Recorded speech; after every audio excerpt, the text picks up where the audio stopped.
The setting sun painted the rolling hills of Montrose, Colorado, with hues of amber and crimson as Delilah Lawrence's trembling hands clutched the letter that had shattered her world. Her husband of 2 years, killed in a mining accident, leaving her alone in 1878 with a ranch she couldn't manage and a heart that felt hollow as a dried-up well. "Madam, you can't stay out here all night," came a deep voice that pulled Delilah from her grief.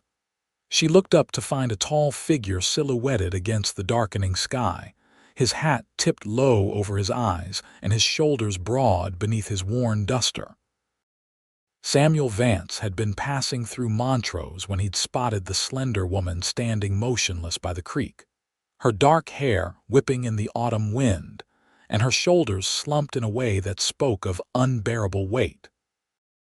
Something about her stillness had drawn him to dismount his horse and approach, caution mingling with concern. "I wasn't planning to," Delilah replied, her voice barely audible above the rushing water. "I just needed to breathe air that didn't smell of emptiness." Samuel nodded, understanding all too well the suffocating nature of grief. He'd buried his own family parents and sister back in Kansas after a fever swept through their homestead 3 years prior. He'd been drifting ever since, taking ranch work where he could find it, never staying long enough to form attachments. "You're the Lawrence widow," he stated rather than asked. News traveled fast in a town the size of Montrose. Delilah flinched at the word widow. It felt like a brand seared into her identity. "And you're passing through," she countered, noting his trail-worn appearance and the pack horse loaded with supplies. "I am," Samuel admitted. "Though I've taken work at the Henderson place for the season, cattle need tending before winter sets in." The wind picked up, and Delilah shivered, suddenly aware of the dropping temperature and the fading light. "I should get back," she murmured, though the thought of returning to her empty home made her chest constrict. "Allow me to escort you," Samuel offered, gesturing to his horse. "It's getting dark, and the trail can be treacherous." Delilah hesitated. She'd been raised to be cautious of strangers, particularly men with eyes as guarded as his. But something in Samuel's steady gaze reassured her, perhaps the absence of pity that everyone else in town couldn't seem to hide when they looked at her. "Thank you, Mr. Vance." "Samuel Vance." "Delilah Lawrence," she replied, accepting his outstretched hand and allowing him to help her onto his horse before he swung up behind her. They rode in silence, the rhythm of hoofbeats punctuating the gathering twilight. Delilah was acutely aware of the stranger's presence at her back, solid and warm against the evening chill. It had been weeks since she'd been this close to another person, and the human contact, however impersonal, made her eyes sting with unshed tears. As they approached the small ranch house with its sagging porch and untended garden, Samuel noted the disrepair that had begun to claim the property.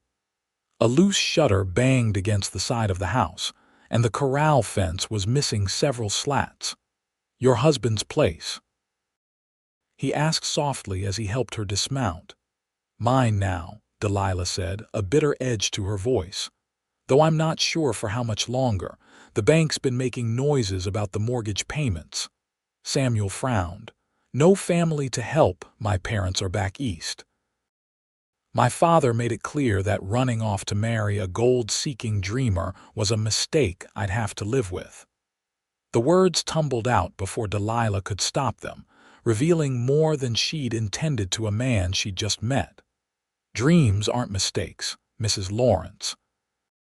Just sometimes the road to them is rougher than expected." Samuel tipped his hat, preparing to depart. "Will you come in for coffee?" Delilah asked suddenly, surprising herself. "It's the least I can offer for your kindness." Samuel hesitated. He made it a rule not to get involved in other people's troubles. He had enough of his own. But the approaching night was cold, and there was something in Delilah Lawrence's eyes that spoke of a desperation he recognized all too well. "Much obliged," he said, tying his horse to the hitching post. Inside, the house was neat but sparse, showing signs of items sold to make ends meet. Delilah busied herself with the stove while Samuel removed his hat and coat, revealing sandy hair and a face weathered by sun and wind. He wasn't a handsome man in the conventional sense, but there was a strength in his features that caught Delilah's attention. "How long have you been on your own?" Samuel asked, settling into a chair at the kitchen table. "7 weeks," Delilah replied, her back to him as she measured coffee into the pot. "Feels like 7 years. And the ranch, 30 acres, 10 head of cattle, a few chickens, and a vegetable plot that's seen better days." Delilah brought the coffee to the table, along with 2 chipped cups. "William, my husband, he had plans to expand, but then the accident." "Mining's dangerous work," Samuel commented. He wasn't even a miner by trade. He was helping a friend shore up a new tunnel when it collapsed. Delilah's hands trembled as she poured the coffee. "1 day of work for extra money and I lost everything." Samuel accepted the cup, noting how thin Delilah's wrists were, how her dress hung loosely on her frame. "You haven't been eating." It wasn't a question, and Delilah didn't bother denying it. "Food doesn't interest me much these days." "Yet you've kept the place running." "Barely. I can't manage the cattle alone, and hiring help costs money I don't have." Delilah stared into her cup. "The bank will take it all soon enough." Samuel sipped his coffee, considering the woman before him. Her grief was palpable, but there was also a quiet determination in the set of her shoulders. She wasn't giving up, just acknowledging the inevitable. "I could take a look at your fencing tomorrow," he offered. "Maybe help with the cattle before I start at Henderson's." Delilah looked up, surprise written across her face. "Why would you do that?" "Because someone once did the same for me when I needed it," Samuel replied simply. "No strings attached. I can't pay you. I'm not asking for payment." They finished their coffee in silence, each lost in thought. When Samuel rose to leave, Delilah walked him to the door, a small frown creasing her brow. "Mr. Vance, I appreciate the offer, but I've learned that nothing in this world comes without a price." Samuel paused on the threshold, turning to face her. "Sometimes the price is just allowing yourself to accept help, Mrs. Lawrence." Before Delilah could respond, he was gone, the sound of hoofbeats fading into the night. True to his word, Samuel arrived at dawn the next day, tools strapped to his saddle. Delilah watched from the porch as he systematically repaired the corral fence, his movements efficient and purposeful. By midday, he had rounded up her scattered cattle and was examining the leaking roof of the barn. "You don't have to do all this," Delilah said, bringing him water from the well. "I know," Samuel replied, wiping sweat from his brow. "But it needs doing." For a week, Samuel divided his time between the Henderson ranch and Delilah's property, arriving early and staying late. They settled into a rhythm of work and quiet companionship, sharing meals and occasional conversation. Delilah found herself looking forward to his arrival each morning, the weight of her solitude lifting slightly in his presence. On the 8th day, as they sat on the porch after a simple supper, Delilah finally asked the question that had been nagging at her. "What are you running from, Mr. Vance?" Samuel's expression didn't change, but his fingers tightened imperceptibly on his coffee cup. "What makes you think I'm running? A man who helps strangers for no reason usually has demons of his own."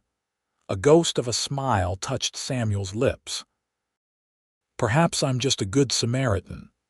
"Perhaps," Delilah conceded, "but your eyes tell a different story." Samuel set his cup down with deliberate care. "I lost my family to typhoid 3 years ago. I was in town when it hit our homestead, came back to find them all gone." The words were matter of fact, but the pain behind them was evident. I sold the place, couldn't bear to stay, been moving ever since." "I'm sorry," Delilah said softly. "As am I for your loss," Samuel replied. "Grief's a heavy burden to carry alone." The conversation shifted to lighter topics after that, but something had changed between them, a mutual recognition of wounds still healing. As autumn deepened into winter, Samuel became a fixture at the Lawrence ranch, helping Delilah prepare for the harsh Colorado winter. They chopped firewood, stored preserves, and reinforced the buildings against snow and wind. The bank, seeing the improvements to the property, granted Delilah an extension on her payments. "You've saved my home," Delilah told Samuel one evening as they watched the first snowflakes begin to fall. "I don't know how to thank you." "You've given me purpose," Samuel replied. "That's thanks enough." It was the most personal thing he had said to her, and Delilah felt a warmth spread through her chest that had nothing to do with the fire crackling in the hearth. She found herself studying his profile, noting the strength in his jaw and the tiny lines around his eyes that deepened when he smiled, something he did more frequently now than when they'd first met. Winter in the Colorado mountains was brutal and beautiful. Snow piled high around the ranch house, and the world outside became a pristine white expanse that glittered in the sunlight. Samuel stayed on at the Henderson place, but spent most evenings with Delilah, often sleeping in her barn when the weather made travel dangerous. They celebrated Christmas together, exchanging modest gifts: a hand-knitted scarf from Delilah, a carved wooden box from Samuel.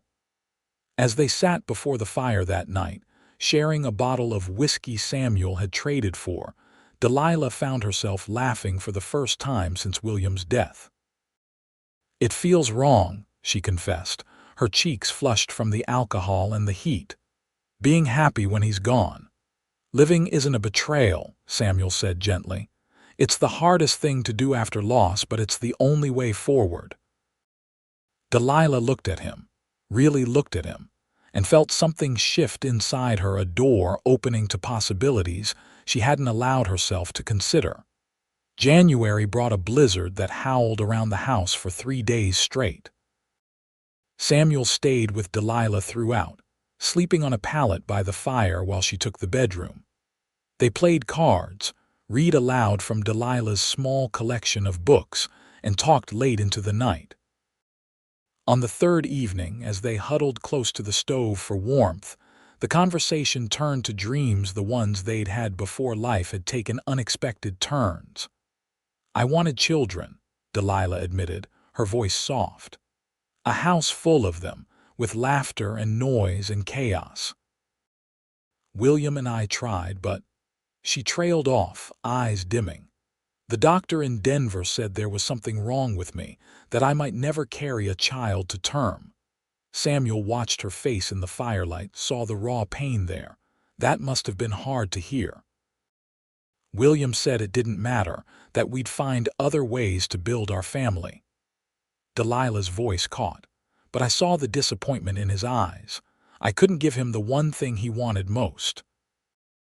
"A man who truly loves doesn't measure a woman's worth by her ability to bear children," Samuel said firmly. "And yet, it's what defines us as women, isn't it? To create life, to nurture it." Delilah's laugh was hollow. "What good am I if I can't even do that?" Samuel reached out, his calloused hand covering hers. "You're worth more than your womb, Delilah Lawrence. Don't let anyone, including yourself, tell you different." It was the first time he had called her by her given name, and the intimacy of it hung in the air between them. Delilah's breath caught as she met his gaze, seeing something there that made her heart race. The moment was broken by a loud crash as the wind tore a branch from a nearby tree and sent it crashing against the window. They both jumped, the spell shattered, and Samuel rose to check that no damage had been done. When the blizzard finally passed, leaving the world buried under feet of snow, Samuel reluctantly prepared to return to Henderson's ranch. Delilah stood in the doorway, watching him saddle his horse. "You could stay," she said suddenly. "I mean, the barn is warmer than riding all that way in the cold." Samuel paused, one hand on the cinch. "Tongues will wag if I keep staying here, Delilah. People are already talking." "Let them," Delilah replied with a defiance that surprised her. "I've spent my whole life worrying what others think. Look where it's gotten me." Samuel studied her for a long moment, then nodded. "I'll stay until the trails clear more." As winter gradually yielded to spring, Samuel and Delilah fell into a comfortable routine. He continued to help at the ranch, teaching Delilah how to handle the cattle and repair equipment herself. She, in turn, transformed the cold house into a home again, planting a garden and filling the kitchen with the scents of fresh baked bread and stew. They were careful to maintain propriety. Samuel still slept in the barn or on the pallet by the fire, but there was an undeniable current between them that grew stronger with each passing day. Delilah found herself watching Samuel as he worked, admiring the play of muscles beneath his shirt and the gentle way he handled the animals. Samuel caught himself seeking reasons to be near her, to hear her laugh or see the sunlight catch in her hair. Neither spoke of these feelings, both too wary of loss to risk their fragile friendship. Spring brought new challenges as the snow melted and revealed the full extent of winter's damage to the property. Fences needed mending, the barn roof had developed new leaks, and 2 of the cattle had died despite their best efforts to keep them healthy. "I can't keep imposing on you," Delilah told Samuel one evening as they assessed the work ahead. "You have your own life to live." "Do I?" Samuel asked, more to himself than to her. "I haven't had much of a life since Kansas, just existence." "And now," Samuel looked at her, his expression unguarded for once, "now I have something to look forward to each day." Delilah felt her cheeks warm under his gaze. "As do I," she admitted softly. The tension between them grew as spring flowers bloomed across the hillsides. They worked side by side, their hands occasionally brushing, eyes meeting and then darting away. The people of Montrose noticed the change in Delilah, how she had filled out again, how color had returned to her cheeks, how she smiled at the cowboy who was always at her side. Gossip spread, as it inevitably did in small towns. Some found the relationship scandalous, a widow taking up with another man so soon after her husband's death. Others saw it as practical, a woman alone needed protection. And Samuel Vance seemed honorable enough. Delilah heard the whispers when she went to town for supplies but held her head high. For the first time in her life, she was making choices based on her own happiness rather than others' expectations. Samuel was becoming essential to her in a way that both thrilled and terrified her. In late April, disaster struck. A spring storm brought torrential rain that swelled the creek beyond its banks, flooding the lower pasture where most of Delilah's cattle grazed. Samuel and Delilah worked frantically through the night to move the animals to higher ground, but the raging water swept away 3 calves and damaged the newly planted fields. As dawn broke, revealing the extent of the destruction, Delilah stood on the muddy slope and felt despair wash over her.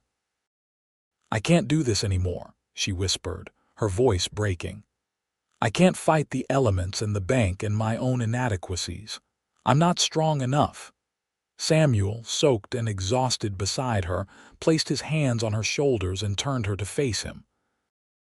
"You are the strongest person I know, Delilah Lawrence." "I'm not," she argued, tears mingling with the rain on her face. "A strong woman wouldn't need saving every other day. A strong woman wouldn't be failing at every turn." "Is that what you think? That you're failing?" Samuel's voice was fierce. "You've kept this place going against all odds. You've faced loss that would break most people and still get up each morning to try again. That's not failure, that's courage. Courage doesn't pay the mortgage, Delilah said bitterly. I've lost 3 calves we couldn't afford to lose, and the field that was supposed to feed us through summer is underwater. Then we'll find another way, Samuel insisted. We'll rebuild, replant, whatever it takes. Delilah looked up at him, caught by his use of we. Why do you care so much what happens to me or this place? Samuel's hands tightened on her shoulders. Because I love you, he said simply, the words falling between them like stones in still water. I've loved you since that first night you invited me in for coffee with your chin held high despite your breaking heart. Delilah stared at him, speechless, as the rain continued to fall around them.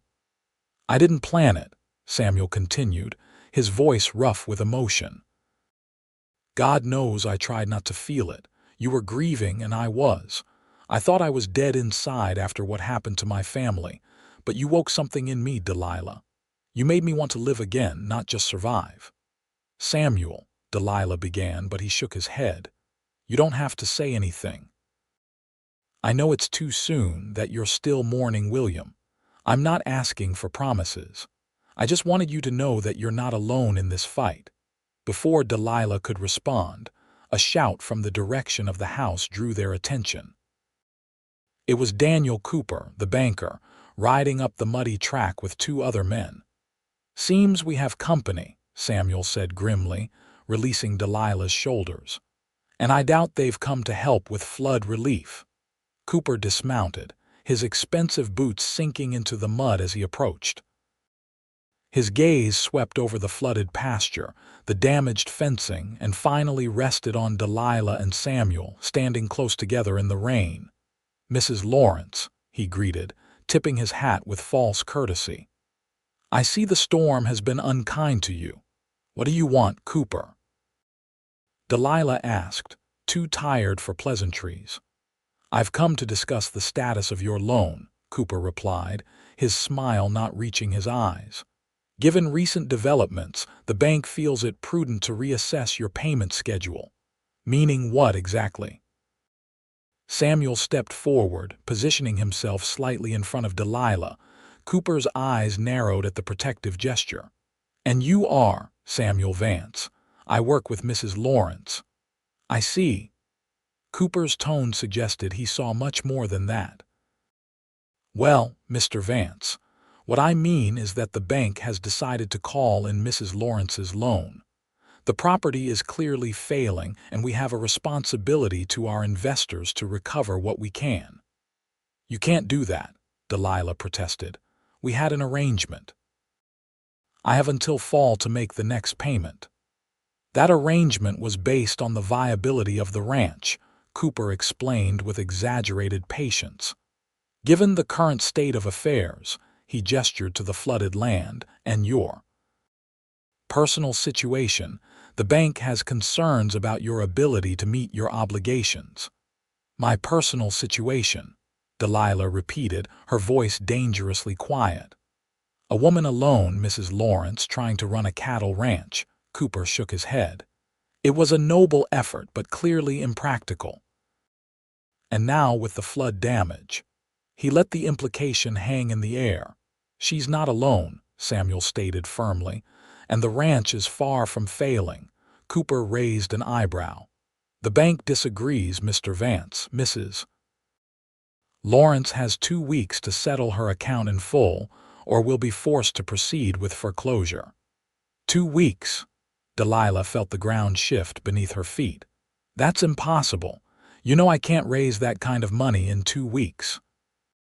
Perhaps you should have considered that before taking on a debt you couldn't manage, Cooper suggested, his sympathy as false as his smile. Good day, Mrs. Lawrence. As Cooper and his companions rode away, Delilah sank to her knees in the mud, the last of her strength deserting her. It's over, she whispered. Everything William worked for, everything I've tried to save, it's all for nothing. Samuel knelt beside her, heedless of the mud soaking through his clothes. It's not over, he said firmly. Not while we still have fight left in us. What's the point of fighting when we can't win? Delilah looked up at him, her eyes hollow.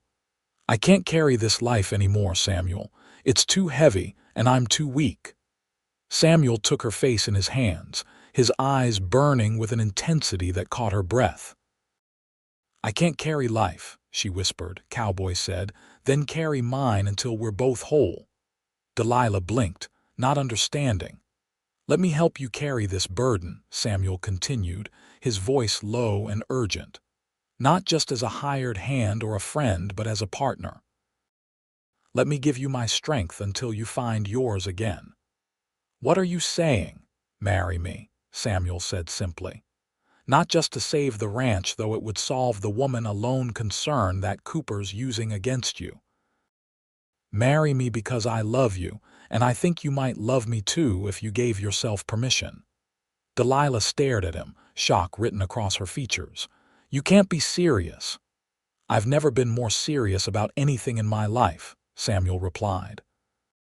"I know it's sudden, and I know you're still healing from William's loss, but sometimes life doesn't give us the luxury of perfect timing." "It's madness," Delilah whispered, even as her heart raced at his words. "Is it?" Samuel's thumb traced her cheekbone gently.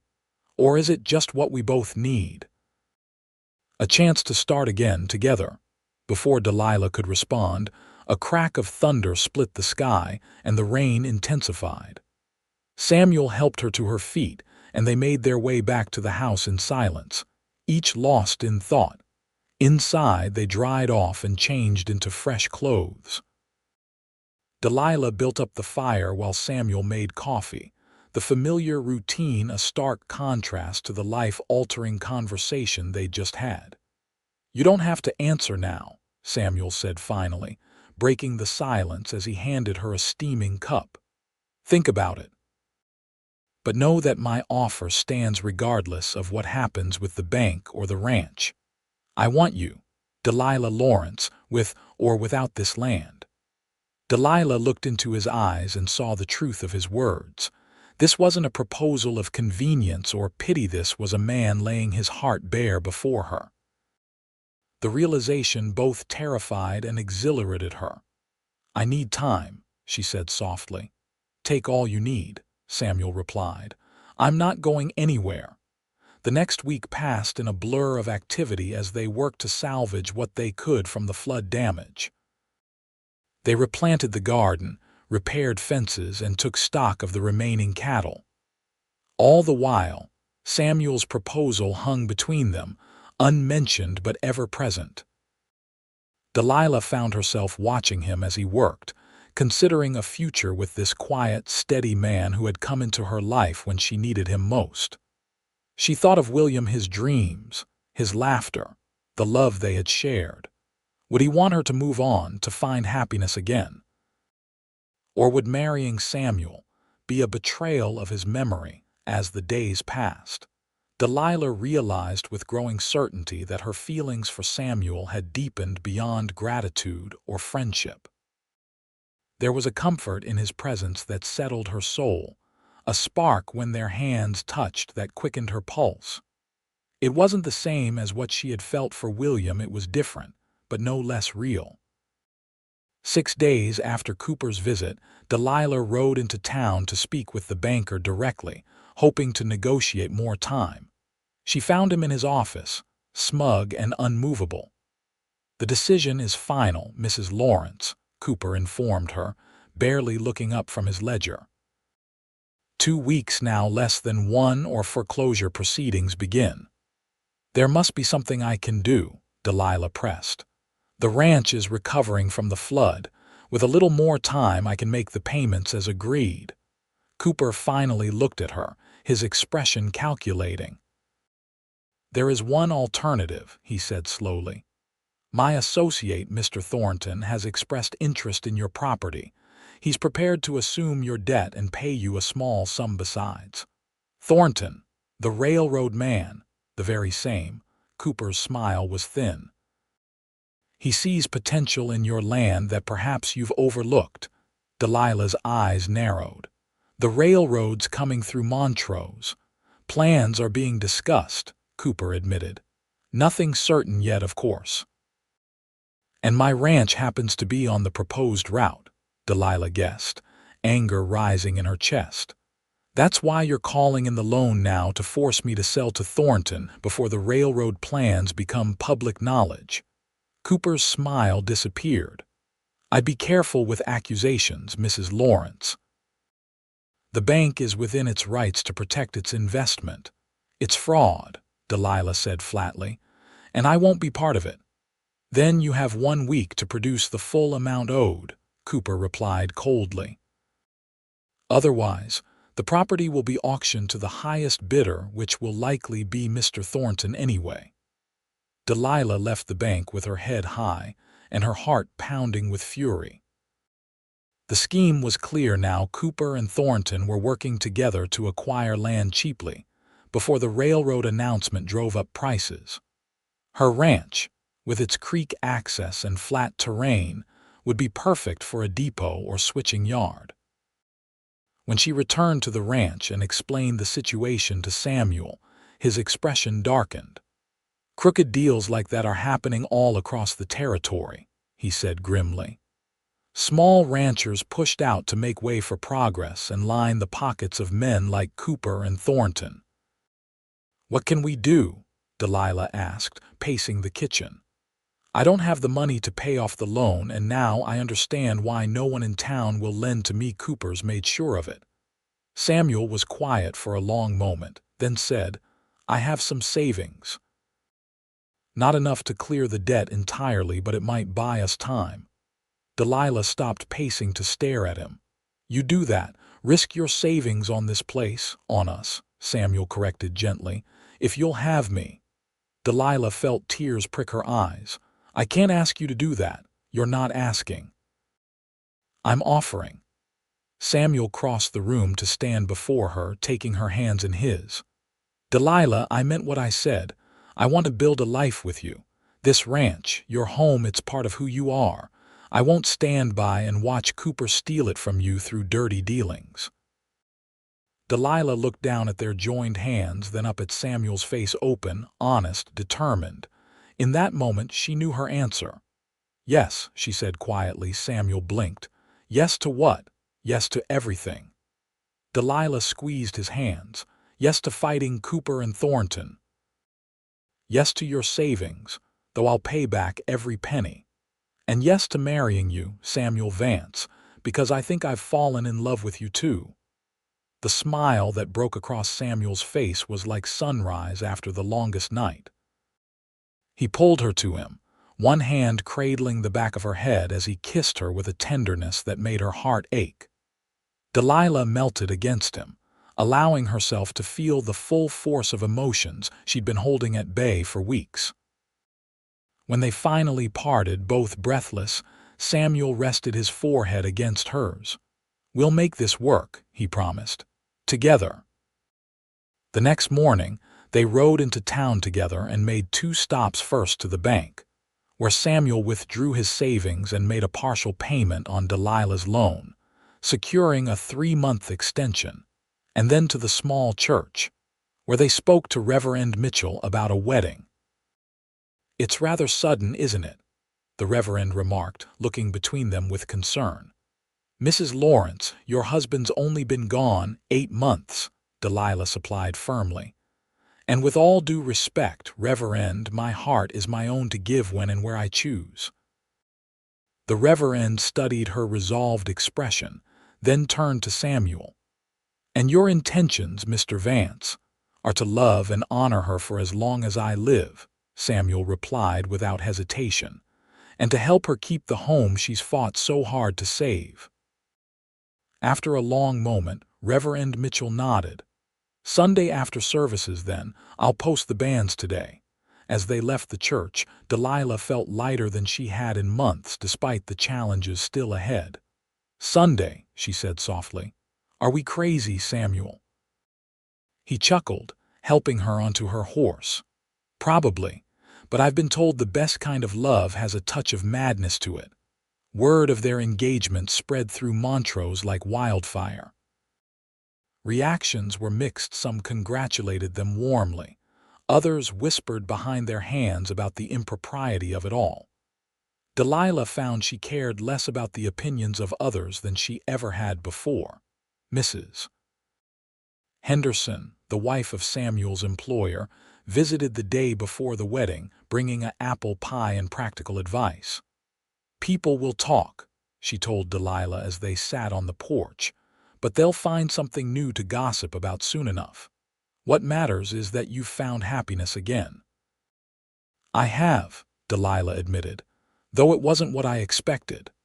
"Love rarely is," Mrs. Henderson replied with a knowing smile. "My Harold courted me for 2 years, and I was certain I'd never have him. Then one day I realized I couldn't imagine my life without him underfoot, driving me to distraction."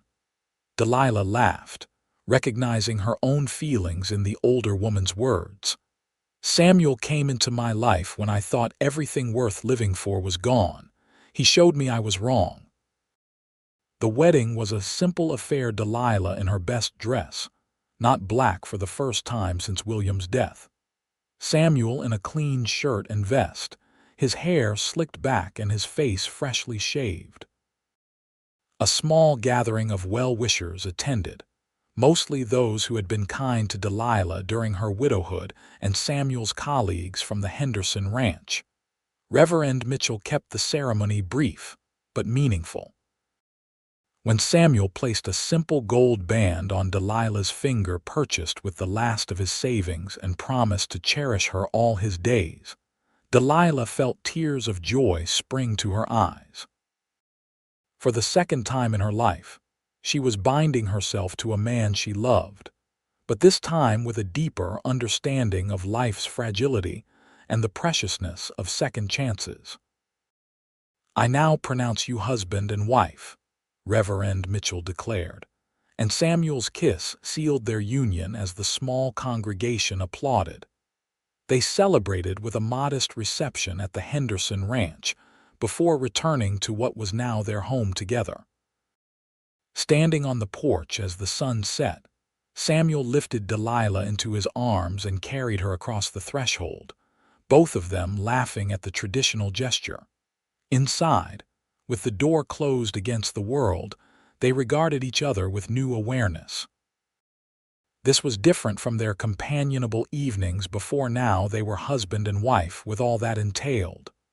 "Are you nervous?" Samuel asked softly, noting the flush on Delilah's cheeks. "A little," she admitted.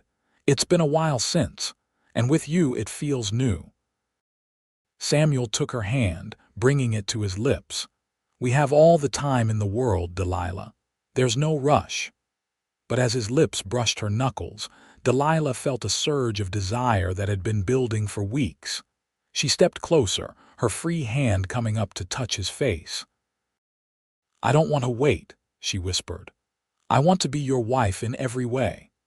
Their first night together was a revelation, tender and passionate by turns, as they discovered each other with wonder and growing confidence. Afterward, lying in the darkness with Samuel's heartbeat steady beneath her cheek, Delilah felt a sense of rightness that transcended words. "I never thought I'd feel this way again," she murmured, her fingers tracing patterns on his chest. "After William died, I was certain that part of me was buried with him." Samuel's hand stroked her hair gently. "The heart has remarkable capacity for healing," he said, "and for expanding to love again without diminishing what came before." Delilah propped herself up on one elbow to look at him in the moonlight filtering through the window. "You're a surprisingly poetic cowboy, Samuel Vance," he grinned, pulling her down for a kiss. "Only with you, Mrs. Vance, only with you." The weeks that followed were both challenging and joyous as they adjusted to married life while working to restore the ranch to profitability. With Samuel's knowledge of cattle and Delilah's determination, they slowly began to turn things around. The garden flourished, the remaining cattle thrived, and they even managed to repair the damaged barn roof before the summer storms hit. Their happiness, however, was shadowed by the looming deadline of the loan payment, and the knowledge that Cooper and Thornton were still scheming to acquire the property. Samuel took on extra work breaking horses for neighboring ranches to supplement their income, often returning home exhausted but determined. Delilah, meanwhile, began selling preserves and baked goods in town, building a small but steady business that brought in additional funds. She also made discreet inquiries about the railroad plans, confirming her suspicions that the proposed route would indeed cut through their property. In late July, Samuel returned from town with important news. "The railroad survey team is in Montrose," he told Delilah as they sat down to supper. "They're finalizing the route, and word is they'll make the announcement within the month. Before our payment is due," Delilah noted, "Cooper will be getting desperate." "Which makes him dangerous," Samuel cautioned. "We need to be careful." His warning proved prescient. The very next day, while Samuel was working at the Henderson place, Delilah looked up from her gardening to see 3 men riding onto the property. She recognized one as Thornton's foreman, a hard-faced man named Miller who had a reputation for doing his boss's dirty work. Delilah straightened, wiping her hands on her apron as the men dismounted. "Can I help you, gentlemen?" she called, trying to keep her voice steady despite the sudden flutter of fear in her chest. "Mrs. Vance," Miller greeted with a tip of his hat that did nothing to soften his cold eyes. "Mr. Thornton sent us to deliver a message. Mr. Thornton knows where the bank is if he wants to make an offer on my property," Delilah replied evenly. Miller stepped closer, his companions flanking him. "This isn't about offers anymore, madam. Mr. Thornton wants this land and he's tired of waiting. He suggests you and your husband reconsider his generous terms before things get unpleasant." "Is that a threat?" Delilah asked, her fear giving way to anger. "Let's call it friendly advice," Miller said with a smile that chilled her blood. "Accidents happen on ranches all the time. Fires, stampedes, people falling into ravines. Would be a shame if something happened to you or that cowboy of yours." Delilah's hand moved to her pocket, where she kept a small derringer William had insisted she carry. "I think you should leave now." Miller's eyes narrowed, but before he could respond, the sound of approaching hoofbeats drew their attention. Samuel rode into the yard, his expression darkening as he took in the scene. "Everything all right here?" he asked, dismounting in one fluid motion and moving to stand beside Delilah. "Just fine," Miller replied smoothly. "We were delivering a message from Mr. Thornton." "I heard," Samuel said, his voice dangerously quiet. "Now you can deliver one from me. Tell Thornton that threats against my wife will be met with consequences he won't enjoy." Miller's hand drifted toward his gun, but Samuel's was already resting on his. The standoff lasted only seconds before Miller smirked and backed away. "We'll pass that along," he said. "But consider what you're risking, Vance. No piece of land is worth dying for." "That's where you're wrong," Samuel replied steadily. "This isn't just land, it's our home. And I'll defend it and my wife with my last breath if necessary." Miller and his men mounted up and rode away, but the tension of their visit lingered like a storm cloud. That night, Samuel insisted on making rounds of the property every few hours, checking for signs of trouble. "Do you think they'll really try something?" Delilah asked as they sat on the porch, watching the moon rise. "Men like Thornton don't make threats they aren't willing to back up," Samuel said grimly. "We need to be vigilant and we need allies." The next day, Samuel rode to neighboring ranches, explaining their situation and asking for support. The response was heartening. The Henderson family, the cowhounds from the next valley, and several other small ranchers agreed to keep watch and stand with them against Thornton's intimidation tactics. "It's not just your fight," old Mr. Cowhound told Samuel. "If they can run you off your land, none of us are safe." As July turned to August, the tension in Montrose escalated. The railroad survey team completed their work and departed, a sure sign that the announcement was imminent. Cooper became increasingly agitated in his dealings with Delilah and Samuel, making thinly veiled references to one last chance to settle their account before it was too late. Then, on a sweltering afternoon 2 weeks before their payment was due, disaster struck. Samuel and Delilah were in town purchasing supplies when they heard the shouts and saw the column of smoke rising from the direction of their ranch. "Fire!" Samuel grabbed Delilah's hand, and they ran for their horses, galloping back to the property at breakneck speed. They arrived to find their barn engulfed in flames, the dry summer heat feeding the blaze. Neighbors were already there, forming a bucket line from the creek to fight the fire, but it was clear the structure couldn't be saved. "The animals?" Delilah asked frantically, scanning the area. "Safe," Mr. Henderson assured her. "We got them out first thing." As the barn collapsed in a shower of sparks and burning timber, Delilah felt a cold rage replace her initial panic. This was no accident, this was Thornton's warning made real. Samuel seemed to read her thoughts. "Miller," he said tersely, his eyes reflecting the flames. "Without a doubt," Delilah agreed, "but we can't prove it. We don't need to." Samuel's voice was steel. "Everyone here knows who's responsible." The fire was eventually contained, preventing it from spreading to the house or the surrounding fields. As the neighbors helped clean up the worst of the debris, Sheriff Taylor arrived to investigate. "Mighty coincidental, this fire," he remarked, surveying the smoldering ruins. "Especially given the rumors I've been hearing about Thornton pressuring you to sell." "More than rumors," Samuel told him, recounting Miller's visit and threats. The sheriff frowned, making notes in a small book. "I can't arrest a man on suspicion alone, but I'll have a word with Thornton. And I'll increase patrols around your property." "Thank you," Delilah said, though she had little faith that the law would protect them against men with Thornton's wealth and influence. That night, after the neighbors had gone and the last embers of the barn were extinguished, Delilah and Samuel sat at their kitchen table, exhausted and grim-faced.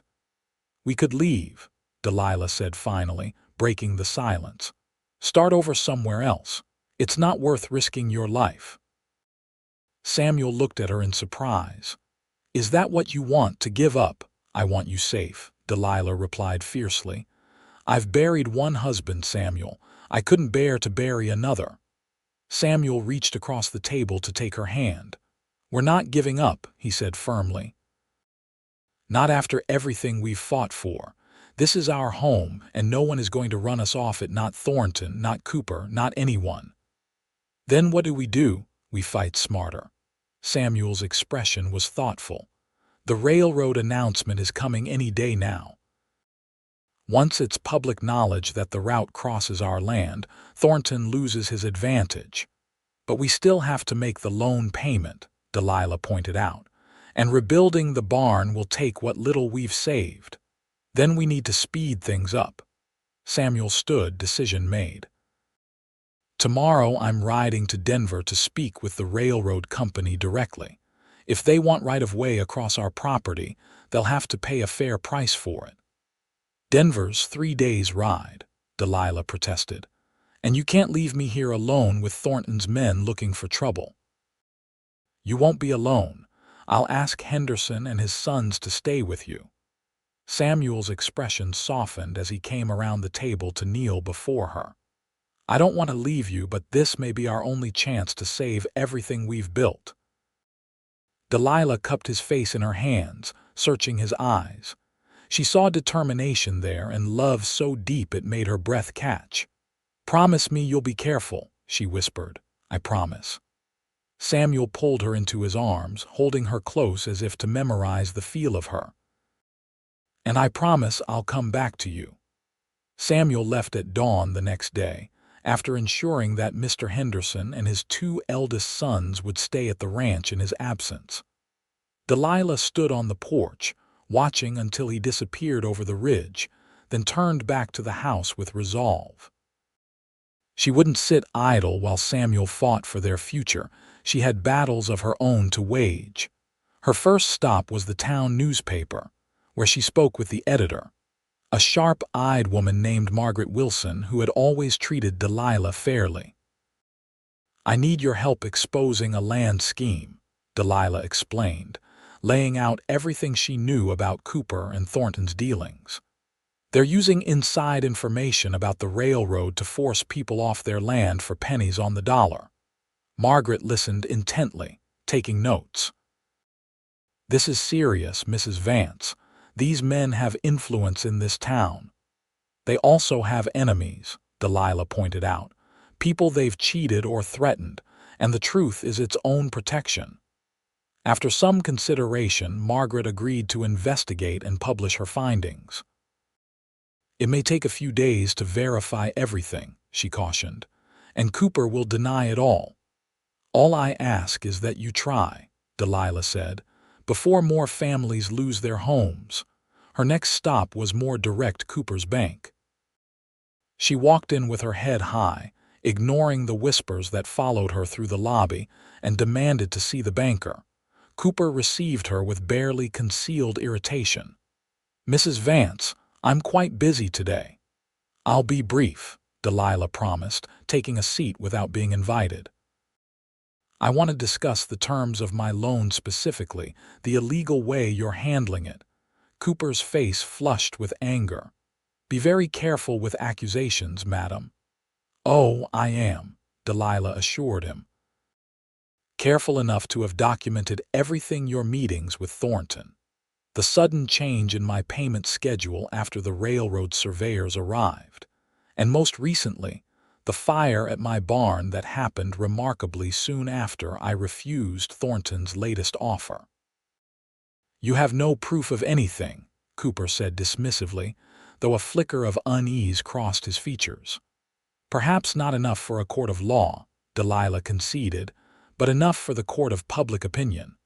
Margaret Wilson at the newspaper found it all quite interesting. Cooper's complexion went from red to white. "You're bluffing." "Am I?" Delilah rose to leave. "I suppose we'll all find out when the next edition comes out. Unless, of course, you'd like to reconsider the terms of my loan, perhaps extend the deadline until after the railroad announcement." Cooper stared at her, calculation and fury warring in his expression. "This is blackmail. This is negotiation," Delilah corrected. "Something you understand very well." After a tense silence, Cooper grudgingly agreed to a 1-month extension, enough time for Samuel to return from Denver and for the railroad plans to become public. "But this changes nothing in the long run," Cooper warned as Delilah prepared to leave.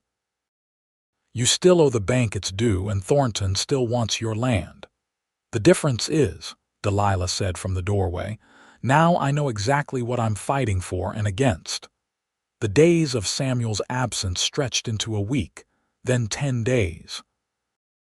Delilah tried not to worry, telling herself that negotiations with the railroad would take time, but each night alone in their bed was a reminder of all she stood to lose. The Henderson boys kept watch over the property, and Margaret's investigation into Cooper and Thornton progressed steadily. Delilah threw herself into work replanting what had been damaged by the fire, caring for the cattle, and beginning preparations for the barn rebuilding once Samuel returned. On the 11th day, as Delilah was hanging laundry to dry, she heard hoofbeats approaching. Her heart leapt with hope, but it wasn't Samuel who rode into the yard. It was Miller and 4 other men, all armed. "Mrs. Vance," Miller called, dismounting with casual confidence. "Seems your husband's been gone a while, beginning to wonder if he's coming back at all." Delilah kept her voice steady as she reached slowly into her pocket for the derringer. "My husband's business in Denver is taking longer than expected. I'm sure he'll be interested to hear you called." Miller laughed, a harsh sound that sent a chill down Delilah's spine. Denver's a dangerous place for a man traveling alone. Accidents happen. The implication was clear, and Delilah felt fear coil in her stomach. What have you done? Me. Nothing at all. Miller's smile was predatory as he stepped closer. But since your protector seems to be delayed, Mr. Thornton thought you might be more reasonable about selling now. I am not selling my home, Delilah stated firmly, her hand closing around the derringer. Not to Thornton, not to anyone. One of the Henderson boys emerged from the house, rifle in hand, followed by his brother. They positioned themselves on either side of Delilah. The lady asked you to leave, the older boy said, his young voice surprisingly authoritative. Miller's expression darkened. This isn't your fight, boy. Seems like it is, came a new voice, and Delilah turned to see Sheriff Taylor riding into the yard with two deputies. You're trespassing, Miller. Again. A tense standoff ensued, with Miller and his men eventually backing down rather than confronting the law directly. As they rode away, Miller called back, "This isn't over, Mrs. Vance, not by a long shot." The sheriff approached Delilah, concern evident in his weathered face. "You all right?" "Yes," Delilah said, though her hands were shaking. "But I'm worried about my husband." Miller implied something might have happened to him in Denver. "Probably just trying to scare you," the sheriff assured her. "But I'll send a telegram to the authorities there, have them keep an eye out for him." That night, unable to sleep, Delilah sat on the porch with a lantern, watching the road. The moon rose high, bathing the landscape in silver light, and still she waited, her mind racing with fear for Samuel and determination to protect what they had built together. Just before dawn, when exhaustion had finally begun to claim her, she heard the distant sound of hoofbeats. Delilah stood, straining her eyes against the darkness, her heart pounding in her chest. A lone rider appeared on the ridge, silhouetted against the first gray light of day. Even at a distance, Delilah would know that posture, that seat in the saddle anywhere. "Samuel," she breathed, relief washing over her in a dizzying wave. She ran down the path to meet him, heedless of the dew soaking her skirts. Samuel dismounted and caught her in his arms, lifting her off her feet in an embrace that spoke of equal relief. "I was so worried," Delilah murmured against his neck. "Miller came yesterday, hinting that something had happened to you." Samuel set her down gently, his expression grim. "They tried," he admitted. "I was ambushed on the way back from Denver, 2 days out, got away with nothing worse than this." He indicated a bandaged arm she hadn't noticed in her joy at seeing him. "You're hurt," Delilah exclaimed, examining the wound with concern. "It's just a graze," Samuel assured her. "I've had worse from barbed wire." They walked back to the house together, Samuel's arm around her shoulders as he recounted his journey. The railroad executives had been reluctant to negotiate directly at first, but when Samuel produced evidence of Cooper and Thornton's scheme, they had listened with interest. "They don't want the scandal of being associated with land fraud," Samuel explained. "Bad for business and investor confidence, so they've agreed to deal with us fairly for the right-of-way." "And," Delilah prompted, hardly daring to hope. Samuel reached into his coat and pulled out an envelope. "And they've made an offer enough to pay off the bank and rebuild the barn, with some left over to expand the herd." Delilah took the envelope with trembling hands. "This changes everything." "Not everything," Samuel said softly, pulling her close again. "We still have a home to protect and a future to build. But now we have the means to do it properly." As they reached the porch, the sun crested the horizon, painting the land in gold. Delilah looked out over their property, the fields they had planted together, the hills where their cattle grazed, the charred remains of the barn they would rebuild stronger than before. "It's beautiful," she murmured. "Yes, it is," Samuel agreed, though he was looking at her, not the land. The railroad announcement came 3 days later, confirming what they already knew: the line would cross the corner of their property, requiring a small portion of land that would barely impact their operations. With the railroad's offer in hand, Samuel and Delilah paid a visit to Cooper's bank. The banker's face registered shock when Samuel placed the full amount of their loan on his desk. "Where did you get this?" he demanded. "Honest business," Samuel replied with satisfaction. "Something you might want to try sometime." As they left the bank, debt-free for the first time since William had taken out the loan to buy the property, Delilah felt a weight lift from her shoulders. "What now?" she asked, though she already knew the answer. "Now we build," Samuel said simply. The next weeks were a flurry of activity as they hired workers to help rebuild the barn, purchased new cattle to expand their herd, and made improvements to the house that had been put off for too long. The railroad began construction on their spur line, bringing new business to Montrose and ending Cooper and Thornton's scheme, as land prices adjusted to reflect the reality of the coming railroad. Margaret's exposé in the newspaper caused a sensation, leading to Cooper's resignation from the bank and Thornton's hasty departure from the area to avoid legal troubles. Justice, Delilah reflected, had its own way of finding those who deserved it. As summer gave way to fall, the new barn stood proud against the backdrop of the Colorado mountains, larger and sturdier than its predecessor.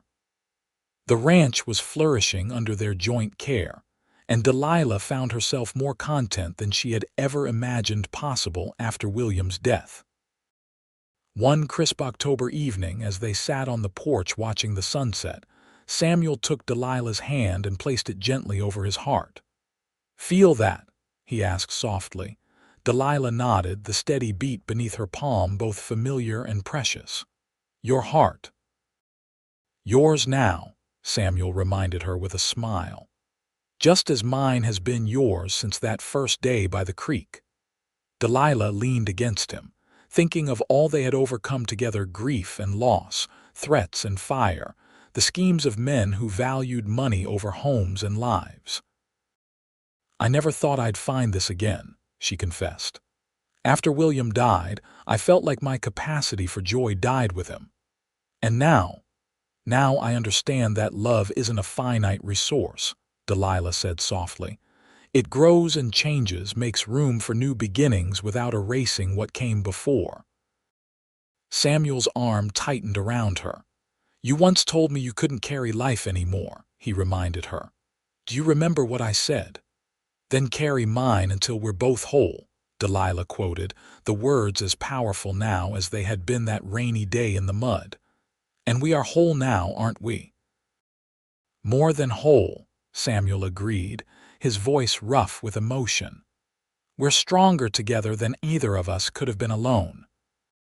As the first stars appeared in the darkening sky, Delilah thought about the strange, winding path that had brought her to this moment, from the grief-stricken widow standing by a creek to the woman she was now, confident in her ability to face whatever life brought next, secure in the love she and Samuel had built together.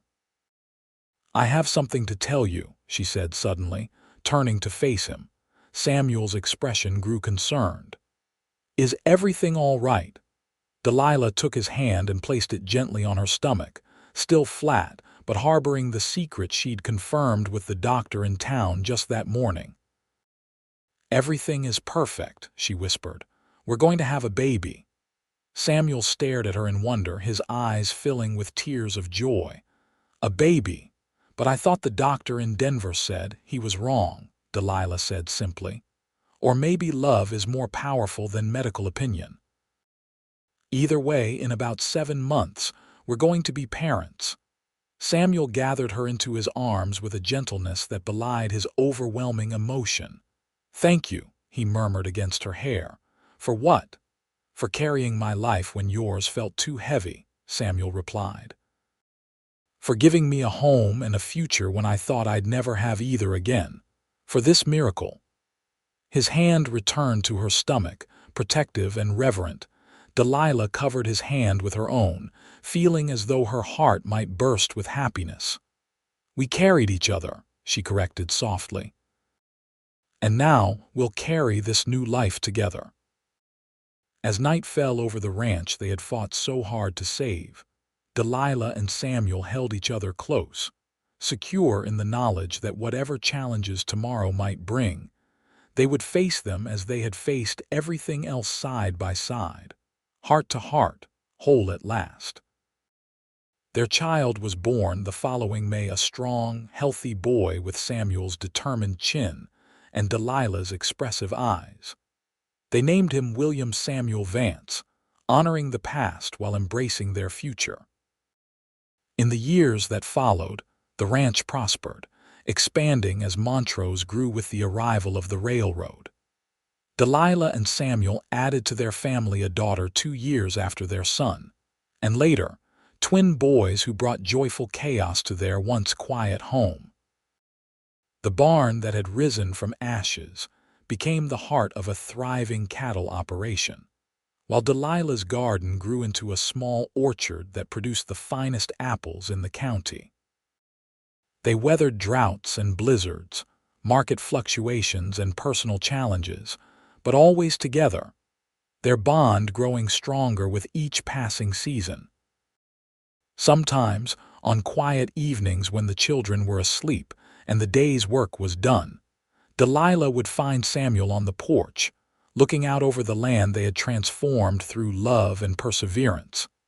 "Any regrets?" she would ask, settling beside him with her head on his shoulder.